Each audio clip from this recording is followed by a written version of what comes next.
General Hospital will reveal exciting details on Tuesday, February 25, 2025. First, Dante and Anna sat across from each other, the tension in the room thick with anticipation. They had just received the latest intelligence on Cyrus, and it was clear that the situation was coming to a head. Dante's expression was firm, his eyes sharp as he outlined his thoughts. He made a bold declaration, one that reflected the urgency of the moment: Cyrus won't get away this time. There's nowhere left for him to hide. He's cornered. Anna listened intently, her mind racing through the possibilities. She knew that Dante was right. Cyrus had evaded capture for far too long, but now, with all the pieces falling into place, there was no more room for him to escape. After a moment of contemplation, Anna made her decision. "I want you to find him, Dante. Bring him in. He's not walking away from this. We can't afford any more delays." Dante nodded resolutely, knowing the weight of the task ahead. He had been chasing Cyrus for what seemed like an eternity, but now, the time had come to put an end to it all. He knew what needed to be done, and with Anna's orders, there would be no turning back. But little did they know, things were about to take a turn no one had anticipated. While Dante prepared for his next move, Jocelyn found herself in a terrifying and dangerous situation.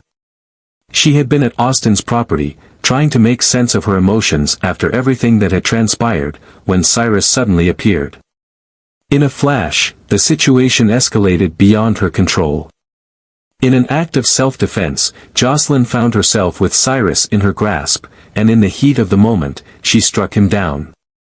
The man who had caused so much pain and destruction was now lying lifeless on the very land that had once been Austin's.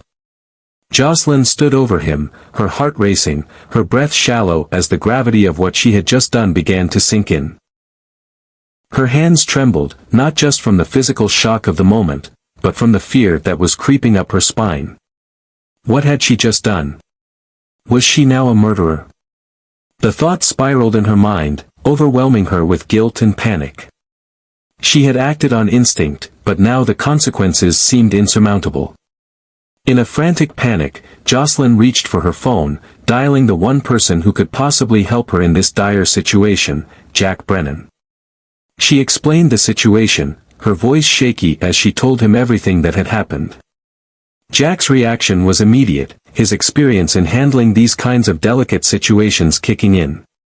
He quickly called the WSB, requesting that a team of agents be sent to clean up the mess and ensure that Jocelyn's involvement would be erased before law enforcement could arrive. As Jack made the call, Jocelyn sat alone in the silence, her mind racing with 1,000 thoughts. She couldn't stop shaking, her emotions a mixture of fear, guilt, and confusion. She had never imagined she would be in this situation, one where she had to take someone's life to protect herself. But the cold truth was undeniable, she had done what she had to do. And now, she was left to face the consequences, whatever they might be. As the minutes dragged on, Jocelyn's thoughts turned to the future. How would this change everything? Would anyone believe her story? And most of all, how would she live with herself knowing that she had taken someone's life? The fear of what was to come gnawed at her, leaving her feeling completely alone in the world. Second, at General Hospital, the atmosphere was heavy with anxiety as Lucky Spencer's life hung in the balance.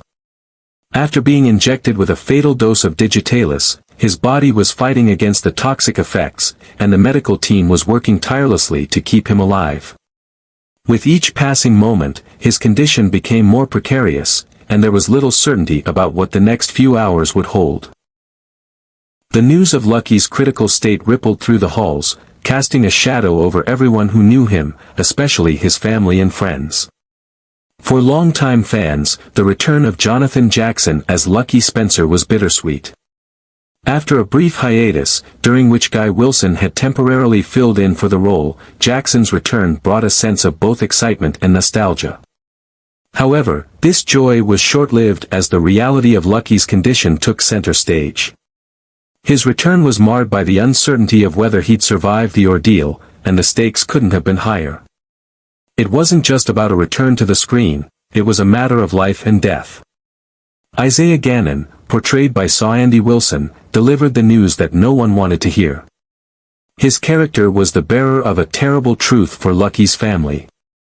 As he arrived with an update, the tension in the room was palpable. His somber words served as a grim reminder of how fragile life could be, especially in the world of General Hospital, where moments of hope could quickly turn into despair. The message he carried was clear: Lucky's situation was far more dire than anyone had anticipated, and his family was left grappling with the reality of the crisis. Portia Robinson, played by Brooke Kerr, remained calm under pressure, her mind laser-focused on saving Lucky's life. She worked feverishly to stabilize him, delivering several electrical shocks to his heart in an attempt to restart it and keep him alive. It was a battle of seconds, and her every move had to be precise. In the sterile chaos of the hospital room, it was unclear whether her efforts would be enough, but she refused to give up, knowing that Lucky's family was relying on her to pull him back from the brink of death. Every shock, every breath she forced into his chest, was a desperate plea for life. However, as the medical team worked tirelessly to stabilize Lucky, Portia faced the painful truth that there was only so much she could do in the current facility. With a heavy heart, she turned to Elizabeth, who had been by Lucky's side throughout the ordeal. Portia gently informed Elizabeth that Lucky's condition had surpassed the capabilities of the hospital. The medical equipment at General Hospital simply wasn't advanced enough to save him. If there was even a glimmer of hope for recovery, Lucky needed to be transferred immediately to a state-of-the-art medical center, one with the specialized technology and expertise necessary to treat his condition. The news hit Elizabeth like a freight train. Her body collapsed in a wave of emotion, tears streaming down her face as the guilt began to consume her. She had always seen herself as a protector of her loved ones, but now she questioned every decision that had brought them to this point. Was there something she could have done differently? Had her actions somehow led to this catastrophic outcome? Elizabeth's mind raced, and the self-blame was overwhelming. She could only imagine how much pain Lucky must have been in during his final moments before the collapse, and the weight of her own perceived failures pressed heavily on her chest. Her tears fell not only for Lucky but for herself, because in that moment, she could not shake the feeling that she was responsible for the chaos that had unfolded. As Elizabeth sobbed uncontrollably, Portia tried to reassure her, though she knew the situation was far from ideal. She spoke to Elizabeth with gentle urgency, trying to guide her through the crisis and make her understand that there was still hope, that Lucky wasn't lost yet. But the reality of the situation was undeniable. Time was running out, and the chances of saving Lucky were growing slimmer with each passing minute. The decision to transfer him to another facility wasn't just a suggestion. It was a matter of life or death. As the hours passed, the tension inside the hospital reached a breaking point. Family members, friends, and medical staff alike held their breath, praying for a miracle that might pull Lucky from the brink of death. No one could bear to imagine a world without him, but the specter of loss loomed large. With every beat of his heart, they waited for a sign that he would pull through. But even as Lucky's loved ones held on to hope, they knew that, for the first time, they were truly powerless in the face of a life-threatening situation. Finally, in the upcoming episode of General Hospital, Sasha is poised to make a confession that will send ripples through the lives of those closest to her. The nature of her admission remains shrouded in mystery, but one thing is certain: whatever she reveals will have far-reaching consequences, especially in her tangled web of lies and secrets. The question on everyone's mind is whether Sasha is about to confess something truly devastating or whether she is merely trying to perpetuate the false narrative she's been constructing. One possibility is that Sasha's confession will turn out to be a carefully crafted lie, designed to solidify the false story about the paternity of her unborn child. Jason, ever the investigator, has agreed to dig deeper into the deception that has surrounded the identity of the child's father. Sasha may be trying to cover her tracks, desperately holding on to a fabricated story that she and her accomplices have worked so hard to keep under wraps.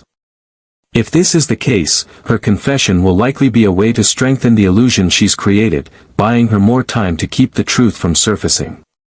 But with Jason's determination to uncover the truth, it seems increasingly unlikely that her lies will hold up for long, and she may soon find herself caught in the web of her own deceit.